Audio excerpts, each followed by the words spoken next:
Hello viewer, আসসালামু আলাইকুম। আশা করি আপনারা সবাই ভালো আছেন। তো আজকে আপনাদের সামনে আমরা যে অধ্যায়টি নিয়ে এসে হাজির হয়েছি সেটা হচ্ছে গতি।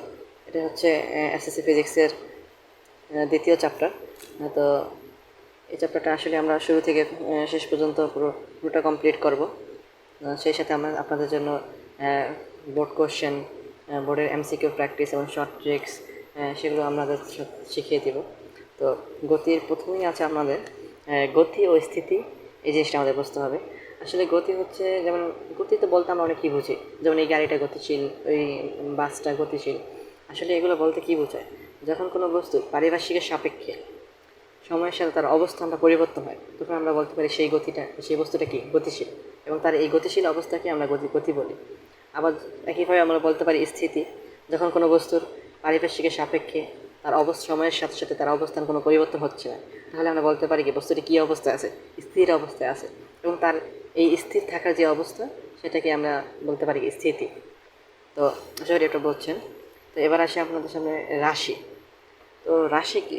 আসলে এই ভৌত জগতে আমরা যা কিছু পরিমাপ করতে পারি তাকেই রাশি বলে।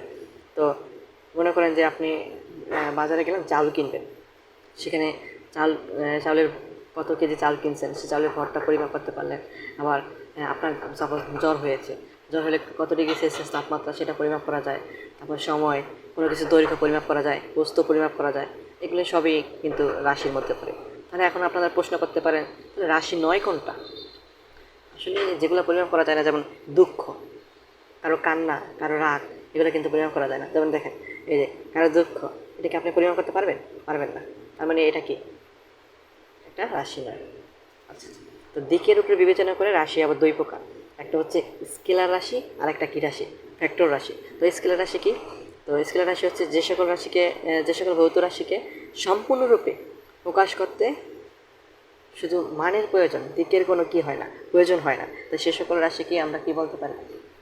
স্কেলার রাশি বলতে পারি। যেমন দূরত্ব, এটা মাপতে হলে আপনার শুধু মানের প্রয়োজন। আবার যেমন আপনার যদি আমি দোকানে বলি, আমার দোকান থেকে এত কেজি চাউল এনে দাও, তো দেখা গেছে তোমাদের মনে হতে পারে চাউল আনলেই হয়েছে, তার কোনো দিকের উপর নির্ভর করে না। তুমি কি বলবা আমি চাউল আনছি উত্তর দিকে? আবার তোমার যদি বলি এখন সময় কয়টা বাজে, তুমি অবশ্যই বলবা যে 12টা, 12:30 বাজে, বা 12:20 বাজে, এরকম। কারণ এটা মাপতে তোমার কখনো কিসের প্রয়োজন হয় না, দিকের প্রয়োজন হয় না। এই জন্য এটা একটা কী রাশি? স্কেলার রাশি। তো স্কেলার রাশি মনে রাখবা যে এই রাশিকে সম্পূর্ণরূপে প্রকাশ করতে শুধু মানের প্রয়োজন, দিকের কোনো প্রয়োজন হয় না। তো সেই রাশিকে আমরা কী বলতে পারি? স্কেলার রাশি। তো ভেক্টর রাশি কি? যেমন এই উদাহরণগুলো একটু মনে রাখবা, কারণ এগুলো থেকে পরীক্ষা প্রশ্ন আছে যে নিচের তোমাদের এরকম থাকে প্রশ্ন যে নিচের কোনটি ভেক্টর রাশি। এই যে বিশেষ করে এই যে এটা এটা এগুলো সবই কিন্তু স্কেলার রাশি বা কোনটা ভেক্টর রাশি এরকম থাকে। আরেকটা আছে যেটা আমাদের অনেকে ভুল করি, চাপ। এটা অনেকেই ভেক্টর মনে করি, কিন্তু আসলে চাপ একটা স্কেলার রাশি। এই দুটো একটু ভালো করে মনে রাখবা। এই বিশেষ করে এইটারটা এগুলো আসে বেশি পরীক্ষায়। তো এগুলো একটু দেখবা। এখন ভেক্টর রাশি। তো ভেক্টর রাশি বুঝতেই পারছো যে রাশিকে প্রকাশ করতে সম্পূর্ণরূপে কিসের প্রয়োজন? মানের প্রয়োজন। শুধু কি মানের প্রয়োজন, না উভয়েরই প্রয়োজন? হ্যাঁ, উভয়েরই প্রয়োজন। মান এবং দিক উভয়েরই প্রয়োজন। সেই সব রাশিকেই আমরা কী রাশি বলি? ভেক্টর রাশি বলি। যেমন তোমার সরণ, ওজন, বেগ, ত্বরণ, বল, তড়িৎ, তীব্রতা, চুম্বক তীব্রতা, এগুলো হচ্ছে তোমার ভেক্টর রাশি। এগুলো একটু দেখবা, এগুলো পরীক্ষায় এমসিকিউ আকারে আসতে পারে। তো এই জিনিসটা ইম্পর্টেন্ট। এখান থেকে তোমার এমসিকিউ আসে, প্লাস জ্ঞানমূলক প্রশ্নও আসে এখান থেকে, যে বিভিন্ন প্রকারের গতি। তো বিভিন্ন প্রকারের গতির মধ্যে প্রথম যে গতিটা সেটা হচ্ছে সরলরৈখিক গতি। তো সরলরৈখিক গতি কি? এগুলো তোমরা সংজ্ঞা পড়বা, আমি সংজ্ঞাটা এখানে লিখি নাই, সংজ্ঞাটা তোমাদের ওই বইয়ে পেয়ে যাবা, অথবা যে কোনো একটা গাইডে বা টেস্ট পেপারে পাবা। তো সেটা সুন্দরভাবে দেওয়া আছে, আমি জাস্ট বুঝাই দিই জিনিসটা।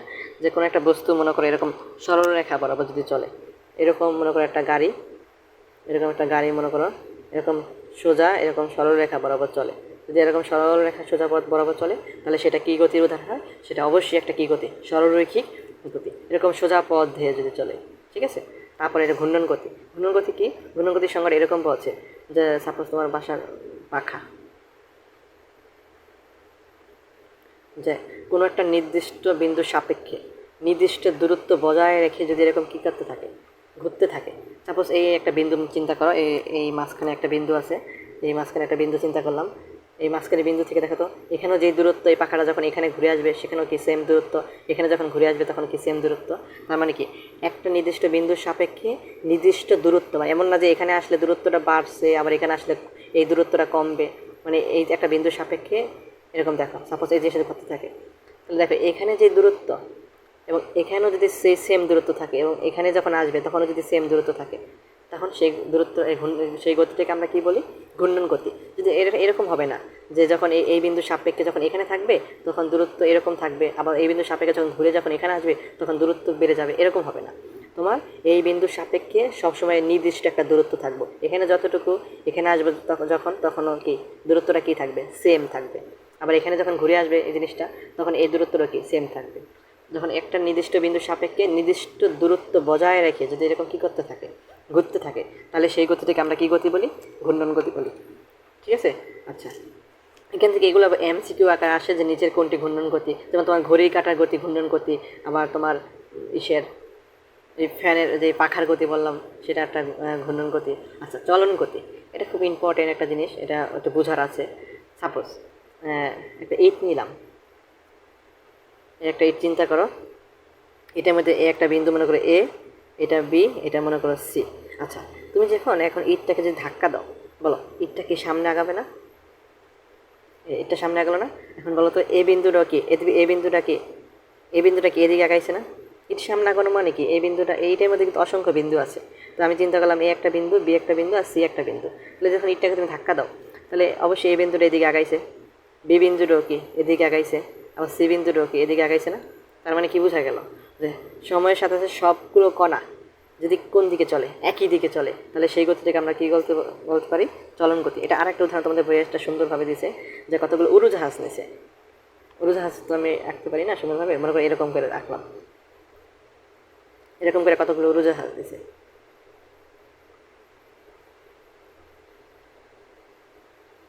বলো তো এগুলো সব সামনে আগাইতেছে, এরকম করে সামনে আগাইতেছে, বলো এটা কি চলন গতি হয় নাকি হয় না। হ্যাঁ, অবশ্যই চলন গতি। কারণ কি, দেখো সময়ের সাথে এটা কোন দিকে চলছে দেখো তো, এই দিকে, এটাও কি এদিকে, এটাও এদিকে, এটাও কি এদিকে, মানে সবগুলা কি একই দিকে চলছে না। তাহলে এটা একটা কী গতির উদাহরণ, মানে যখন কোনো বস্তুর সবগুলো কণা যদি একই দিকে চলে তাহলে সেই গতিকে আমরা কী বলতে পারি, চলন গতি। যেমন যদি এটা কি চলন গতি হয়নি, দেখো তো আমি আরেকটা উদাহরণ দিই, এই উড়োজাহাজ দিই, মনে করো এটা এদিকে চললো, আরেকটা চললো এদিকে, আরেকটা চললো মনে করো এটা এদিকে চললো, এটা এদিকে চললো, এটা দেখো তো সবগুলো কি একই দিকে চলছে না। এবার এটা চলছে এদিকে, এটা চলছে এদিকে, এটা চলছে, মানে সবগুলো ভিন্ন মানে এক এক দিকে চলছে আর কি, সবগুলো কোনো একই দিকে না। কিন্তু এক্ষেত্রে সবগুলো কোনো কি একই দিকে চলছে, এই সবগুলো এই দিকেই চলছে, আর এটা একটা এদিকে, একটা আবার এই যে একটা আবার এদিকে চলছে, একটা এদিকে, তো ভিন্ন ভিন্ন চলে, এটা কি চলন গতি নয়। আর এখানে যেহেতু সবগুলো কণা একই দিকে চলছে, একই দিকে গতিশীল হয়েছে, সেজন্য এটা একটা কী গতির উদাহরণ, চলন গতি। বুঝছো, যে মানে ইট ইট দিয়ে বুঝালাম আমি ইট। তো ইটের ক্ষেত্রে ইটের এই কোণাটাও কি এদিকে চলছে, ইটের এই কোণাটা এদিকে, ইটের এই কোণাটা এদিকে, আমরা একইভাবে সেমভাবে এই ইটের ক্ষেত্রে এখানে দেখাবো, যখন ইটটা তুমি সামনে দাও তখন এইটাও এদিকে চলছে, বি বিন্দুটাও সামনে আগাইছে যেই দিকে, এ বিন্দুটাও কি সেই দিকে চলছে, তাহলে এটা কী গতি উদাহরণ, চলন গতি। আচ্ছা, পরে আর দুইটা ইম্পর্টেন্ট গতি আছে, সেটা হচ্ছে তোমার পর্যায়বৃত্ত গতি, এটা ইম্পর্টেন্ট, এখানে এটা জ্ঞানমূলক প্রশ্ন আসে, প্লাস এখান থেকে এমসিকিউ আসে। আর এটাও ইম্পর্টেন্ট, স্পন্দন গতি। তো দেখো পর্যায়বৃত্ত গতিটা কি, পর্যায়বৃত্ত গতিটা এরকমভাবে সংজ্ঞা বলছে তোমাদের, যে কোনো গতিশীল বস্তুর যদি একটা নির্দিষ্ট বিন্দুকে, দেখো এখানে কতগুলো কি পয়েন্ট আছে, পয়েন্টগুলো একটু খেয়াল করো। কোনো গতিশীল বস্তু যদি একটা নির্দিষ্ট, আমি একটা পয়েন্ট হলো একটা নির্দিষ্ট বিন্দু, কী বিন্দু হতে হবে, নির্দিষ্ট বিন্দুকে, তাহলে নির্দিষ্ট বিন্দুকে। আচ্ছা, এটা আমি একটু অন্য পৃষ্ঠায়, নতুন পৃষ্ঠায় আমি শিখি। দেখো তাহলে পর্যায়বৃত্ত গতি,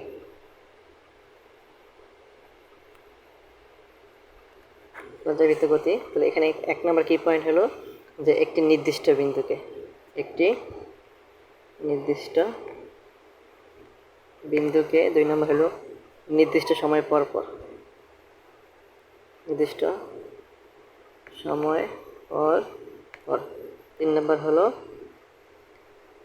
একই দিক থেকে। তার মানে পর্যায়বৃত্ত গতি হচ্ছে এমন এক ধরনের গতি, দেখো যে খেয়াল করে একটু। তো পর্যায়বৃত্ত গতি হচ্ছে যখন কোনো একটা বস্তু কোনো একটা নির্দিষ্ট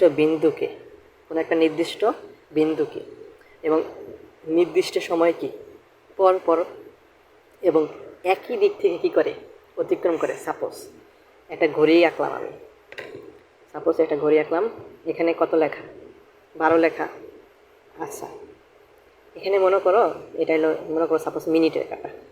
তো খেয়াল করো তো একটু, ঘড়িটা তো এভাবে ঘোরে, তাহলে ঠিক কত মিনিট পর পর সেটা 12টা অতিক্রম করবে বলো তো। 12 মনে করো একটা নির্দিষ্ট বিন্দু, 12 হচ্ছে আমাদের একটা নির্দিষ্ট বিন্দু। এবং দেখো তো এটা ঠিক কত সময় পর পর এটার অতিক্রম করে, 60 মিনিট পর পর। মানে প্রথম 60 মিনিট এদিক থেকে এদিকে অতিক্রম করলো, আবার 60 মিনিট পর পর এদিক থেকে এদিকে অতিক্রম করলো, আবার 60 মিনিট পর এদিক থেকে এদিকে অতিক্রম করলো, আবার 60 মিনিট পর এদিক থেকে অতিক্রম করলো। তার মানে কি নির্দিষ্ট সময় পর পর একটা নির্দিষ্ট বিন্দুকে, এবং খেয়াল করতে একই দিক থেকে কিনা, বারবার ঘড়িটা তো এদিক থেকে এদিকে করতেছে না, 12টা প্রতিবারই তো এদিক থেকে যাইতেছে না। দেখো তো মিনিটে কাটা এইভাবে ঘুরা এই দিক থেকে। তার মানে কি প্রতিবারই তো কি এদিক থেকে এদিকে অতিক্রম করতেছে, এদিক থেকে এদিকে অতিক্রম করতেছে না। তার মানে কি যে এই যে মিনিটের কাটাটা একটা নির্দিষ্ট বিন্দু বলতে কোনটা, এই যে 12 যেটা আমরা নিছি, এবং নির্দিষ্ট সময় পর পর মানে কয় মিনিট পর পর, 60 মিনিট পর পর এবং একই দিক থেকে মানে বারবার কি ধরো এই বারবারই কি এদিক থেকে এদিকে অতিক্রম করছে, এদিক থেকে এদিকে অতিক্রম করছে। ঠিক আছে, এমন না যে প্রথমবার এদিক থেকে এদিকে অতিক্রম করলো, পরের বার এদিক থেকে এদিক, না এরকম না, প্রতিবারই একই দিক থেকে অতিক্রম করবে। তার মানে কি 3টা কন্ডিশন যদি কখনো ফিল আপ করে কোনো গতি, তাহলে সেটাকে আমরা কী গতি বলতে পারি, পর্যায়বৃত্ত গতি। যেমন দেখো সরল দোলকের গতি, তার মানে ঘড়ির কাঁটার গতি একটা পর্যায়বৃত্ত গতি হতে পারে, মানে পর্যায়বৃত্ত গতি। সাপোজ সরল দোলকের গতিটা চিন্তা করে একটা, মনে করো সরল দোলক এখানে। আচ্ছা, তুমি দোলতাছো, মনে করি এখানে আসো, দেখো তো প্রথমে এদিকে গেলা, আবার এখানে আসলাম, মানে তোমার যাইতে লাগলো সাপোজ 2 সেকেন্ড, তাহলে আসতে লাগলো কয় সেকেন্ড, 2 সেকেন্ড। তাহলে এখানে মনে করো একজন মানুষ দাঁড়ালো, তাহলে দেখো তো প্রথমে গেলা, তারপর আসলা, কয় সেকেন্ড, 4 সেকেন্ড। 4 সেকেন্ডে মানুষটার অতিক্রম করলা, আবার গেলা, আবার আসলা, 4 সেকেন্ড, আবার এদিক থেকে অতিক্রম করলা, আবার এদিকে গেলা, আবার এদিকে আসলা, আবার এদিকে গেলা, আবার 2 সেকেন্ড গেল, 2 সেকেন্ড আসলা, মানে টোটাল 4 সেকেন্ড পরে এই ব্যক্তিটার অতিক্রম করলাম। আবার 2 সেকেন্ড গেল, 2 সেকেন্ড আসলা, টোটাল 4 সেকেন্ড পরে ব্যক্তিটা অতিক্রম করলাম। আবার 2 সেকেন্ড গেল, 2 সেকেন্ড আসলা, 4 সেকেন্ড পরে ব্যক্তিটাকে কী করলাম, অতিক্রম করলাম। তার মানে একটা নির্দিষ্ট বিন্দু বলতে কাকে ধরছি, আমি এই ব্যক্তিটাকে ধরছি, এবং নির্দিষ্ট সময় পর পর মানে টোটাল কয় মিনিট পর পর ব্যক্তিটাকে অতিক্রম করছে, 4 মিনিট পর পর। আর একই দিক থেকে না, দেখো তো প্রথম 2 মিনিট এদিকে গেছে, পরে 4 মিনিট এদিকের থেকে আয়া বক্তিটা রেখে প্রতিবারই তুমি তো এদিক থেকে এদিক অতিক্রম করতেছো, এদিক থেকে এদিক অতিক্রম করতেছো। ঠিক আছে, তাহলে এই 3টা কন্ডিশন যদি ফিল আপ করে, তাহলে সেটাকে আমরা বলতে পারি কী গতি, পর্যায়বৃত্ত গতি। আচ্ছা, এখানে আরেকটা গতি আছে, সেটা আমরা এখানে বুঝাই দিই, স্পন্দন গতি। মনে রাখবা, স্পন্দন গতি হচ্ছে একটা পর্যায়বৃত্ত গতি, যেটা পর্যায়কালের অর্ধেক সময় একদিকে এবং বাকি অর্ধেক সময় তার বিপরীত দিকে গতিশীল হয়। সাপোজ এতে সরল দোলকে এটি রাখি, দেখো এখন দেখো তুমি এদিক থেকে এদিকে গেলা, কয় সেকেন্ড লাগলো, 2 সেকেন্ড। আবার এদিক থেকে এদিকে আসলে কয় সেকেন্ড, 2 সেকেন্ড। তাহলে পর্যায়কাল কোনটা জানো, তুমি যে গেলা আবার আসলা, টোটাল কয় সেকেন্ড, 4 সেকেন্ড। এটাই তোমার পর্যায়কাল। তাহলে দেখো তো পর্যায়কাল অর্ধেক সময় মানে কয় সেকেন্ড, 2 সেকেন্ড। তুমি এদিক থেকে এদিকে অতিক্রম করবে না, আর বাকি 2 সেকেন্ড কোন দিক থেকে কোন দিকে, এদিক থেকে এদিকে। তার মানে কি পর্যায়কালের অর্ধেক সময় একদিকে এবং বাকি অর্ধেক সময় তার কি বিপরীত দিকে। মানে এটা এই কন্ডিশনে মেনে চলে, টু অ্যান্ড ফ্রো, মানে কি এদিক ওদিক এদিক ওদিক। তো এটা স্পন্দন গতি এক ধরনের পর্যায়বৃত্ত গতি। মনে রাখবা, যেটা স্পন্দন গতি সেটা অবশ্যই একটা কী গতি, পর্যাবৃত্ত গতি। যেমন এই যে এখানে বললাম না, এই যে এটা কি একটা পর্যাবৃত্ত গতি না, কারণ একই দিক থেকে তুমি ঠিক 4 মিনিট পর পর এই বস্তুটার অতিক্রম করতেছো, এবং 4 মিনিটের মধ্যে 4 মিনিট না, 4 সেকেন্ড পর পর এই ব্যক্তিটাকে অতিক্রম করছে, এবং একই দিক থেকে প্রথম 4 সেকেন্ডে প্রথম 2 সেকেন্ডে এদিকে গেছো, 2 সেকেন্ডে আসছো, তার মানে 4 সেকেন্ড এলো, 4 সেকেন্ড পরে তুমি এই ব্যক্তিটা আবার অতিক্রম করতেছো, এবং সেটা কোন দিক থেকে, একই দিক থেকে। তো এরকম যদি হয়, যেটা পর্যায়বৃত্ত গতির ক্ষেত্রে অর্ধেক সময় পর্যায়কালের অর্ধেক সময় একদিকে এবং বাকি অর্ধেক সময় কি তার বিপরীত দিকে গতিশীল হয়। যেমন প্রথম 2 সেকেন্ড এদিকে, পরের 2 সেকেন্ড এদিকে যদি গতিশীল হও, তাহলে সেই পর্যায়বৃত্ত গতিকে আমরা স্পন্দন গতি বলতে পারি। যেমন দেখো ঘড়ি কাঁটাটা কিন্তু তোমার পর্যায়বৃত্ত কিন্তু স্পন্দন না। আচ্ছা দেখো ঘড়ি কাটা এখানে 12, আচ্ছা এখানে মিনিট। দেখো তো এটা এই যে বললাম না এটা পর্যায়বৃত্ত, কারণ কি একটা নির্দিষ্ট সময় পর পর এই 12 কী করতেছে, অতিক্রম করতেছে এবং প্রতিবারই একই দিক থেকে। তাহলে এটা কি পর্যাবৃত্ত বললাম, কিন্তু এটা কি স্পন্দন হয় কিনা দেখো তো। স্পন্দন হইতে হলে কী কন্ডিশন মেনে রাখবো, টু অ্যান্ড ফ্রো, মানে পর্যায়কালের অর্ধেক সময় একদিকে এবং বাকি অর্ধেক সময় তার কোন দিকে যেতে হবে, বিপরীত দিকে। দেখো তো সাপোজ এটা পুরো ঘুরে আসতে লাগলো কয় সেকেন্ড, 60 মিনিট, সাপোজ মনে করি মিনিটে কাটা হলে 60 মিনিট। তাহলে এমন কি হয় যে প্রথম 30 মিনিট এদিকে চলে ঘড়িটা, পরের 30 মিনিট আবার এদিকে চলে, নাকি ঘড়িটা একই দিকে চলে, একই দিকে চলে, মানে এদিক ওদিক এই কন্ডিশনটা ঘড়িটা ফিল আপ করে না। সেজন্য এটা শুধু পর্যায়বৃত্ত, শুধু পর্যায়বৃত্ত, কিন্তু এটা স্পন্দন গতি না। আর এটা পর্যায়বৃত্ত গতিও প্লাস কি স্পন্দন গতিও। স্পন্দন মানে কি পর্যায়কালের অর্ধেক সময় একদিকে, বাকি অর্ধেক সময় কি তার বিপরীত দিকে চলে, টু অ্যান্ড ফ্রো, মানে এদিক ওদিক চলে। সেজন্য এটা কী গতি, স্পন্দন গতি। আর যেটা স্পন্দন সেটা অবশ্যই একটা কী গতি, পর্যায়বৃত্ত গতি। এটা পর্যায়বৃত্ত কীভাবে হয় সেটা আমি নিচে এই যে নিচে তোমাদের বুঝাইছি। তো এই প্রশ্নটা তোমাদের একটা অনুধাবন প্রশ্নে আসে যে সকল স্পন্দন গতি পর্যায়বৃত্ত গতি, কিন্তু সকল পর্যায়বৃত্ত গতি স্পন্দন গতি নয়। এটা ব্যাখ্যাটা এটাই। তো যেমন এটা এটা তোমার পর্যায়বৃত্ত প্লাস স্পন্দন, কিন্তু এটা শুধু পর্যায়বৃত্ত যে ঘড়ি কাটাটা, কিন্তু এটা স্পন্দন নয়। আশা করি বুঝছো, তারপর না বুঝলে আমাকে বলবা। সরল স্পন্দন কেন,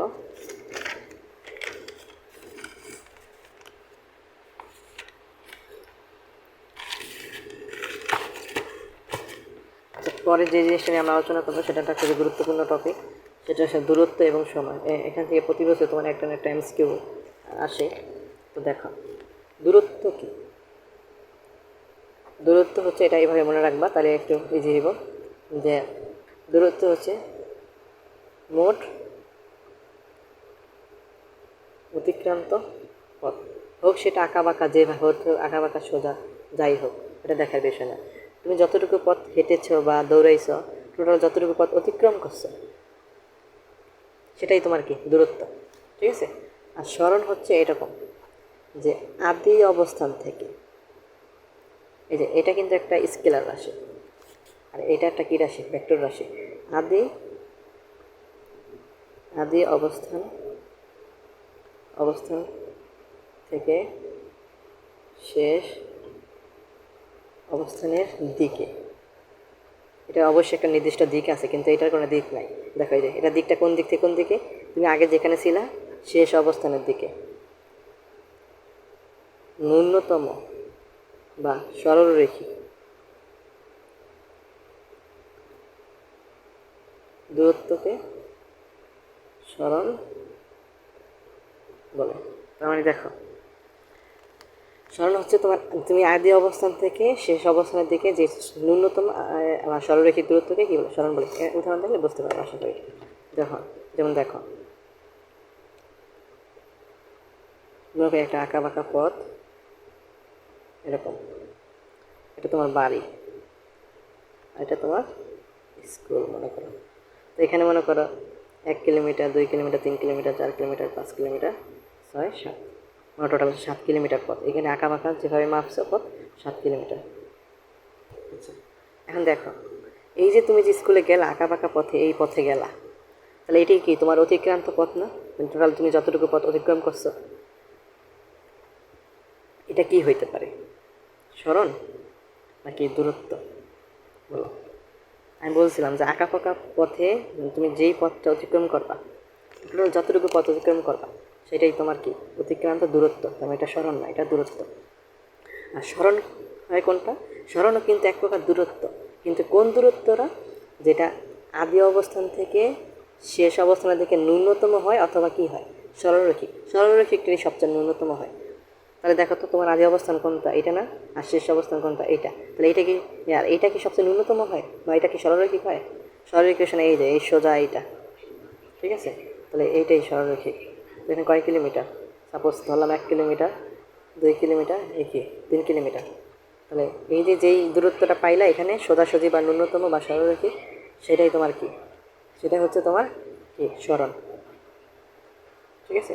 তাহলে এখানে স্মরণ কয় কিলোমিটার, 3 কিলোমিটার। আর একটা উদাহরণ, এই 6-এর বইয়ে এই উদাহরণটা আছে, আমি অনেক স্টুডেন্টকে আমরা এটা দেই। সাপোজ এটা তোমার স্কুল, এটা তোমার বাড়ি। এটা অনেকেই ভুল করে, এখন তুমি তোমার বাসায় গেছো, এখানে সাপোজ 10 মিটার পথ হেঁটে আবার ব্যাক করছো, সাথে সাথে ব্যাক করছো, তাহলে 10 মিটার। তাহলে বলো তোমার দূরত্ব কত আর এখানে সরণ কত? দূরত্ব বলতে কী বোঝায়? যে তুমি টোটাল যতটুকু পথ অতিক্রম করছো, তাহলে কতটুকু পথ অতিক্রম করছো? তুমি গিয়েছো 10 মিটার, ফিরে এসে 10 মিটার, তাহলে টোটাল কতটুকু পথ অতিক্রম করছো? 20 মিটার। তাহলে তোমার দূরত্ব হলো কয় মিটার? 20 মিটার। আর সরণ কোনটা? সরণ কত? দেখো আগে কোথায় ছিলা? বাসায় ছিলা। ঘুইরা ফিরা তুমি দুনিয়াদারি ঘুরছো, এটা আমার দেখার বিষয় না। সরানোর সময় দেখবা আগে যেখানে ছিলা, শেষে যেখানে পৌঁছাইছো, তাহলে আগে বাসায় স্কুলে ছিলা, শেষ স্কুলে পৌঁছেছো, তাহলে আদি অবস্থান থেকে শেষ অবস্থানের মধ্যবর্তী কি কোনো সোজাসুজি ন্যূনতম বা কিছু দূরত্ব আছে নাকি? নাই। তাহলে সরণটা কত হবে? 0। ঠিক আছে, তাহলে 0 হবে এখানে সরণটা।